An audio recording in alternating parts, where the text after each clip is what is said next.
Hello friends, வணக்கம். இன்றைக்கி நம்ம சேனலில் நம்ம எல்லாருக்குமே ரொம்ப பிடிச்ச ரோஸ் மில்க் சர்பத் வீட்டிலையே ஈஸியாக எப்படி செய்கிறதுன்னு பார்க்கலாம்.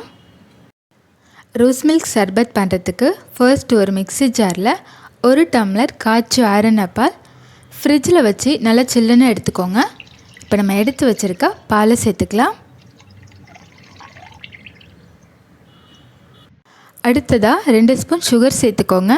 நான் 1 கிளாஸ் பால் எடுத்துருக்கேன், அதனால் 2 ஸ்பூன் சுகர் சேர்த்துக்கிறேன், கரெக்டாக இருக்கும். ரோஸ் மில்க் எசன்ஸ் ஒரு 3 சொட்டு சேர்த்துக்கலாம். மிக்சியில் போடாமல் அப்படியே பாத்திரத்தில் கூட மிக்ஸ் பண்ணலாம், ஆனால் மிக்சியில் போட்டு ஒரு சுற்றிட்டு வந்தால் சர்க்கரைலாம் சீக்கிரம் கரைஞ்சிடும். இப்போ இது மிக்சியில் போட்டு ஒரு சுற்றி எடுத்துகிட்டு வந்துடலாம்.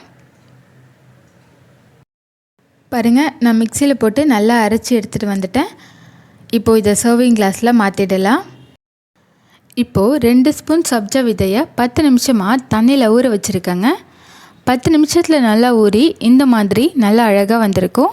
இது ஆப்ஷனல் தாங்க, வேணும்னா சேர்த்துக்கலாம், இல்லைன்னா பரவாயில்ல. எல்லா விதமான ஜூஸ்க்குமே இந்த சப்ஜா விதையை சேர்த்துக்கலாங்க, ரொம்ப நல்லா இருக்கும்.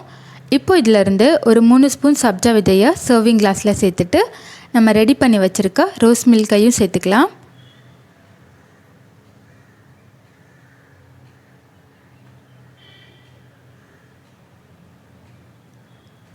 அவ்வளோதாங்க, நம்மளோட ரோஸ் மில்க் சூப்பராக ரெடி ஆகிடுச்சு.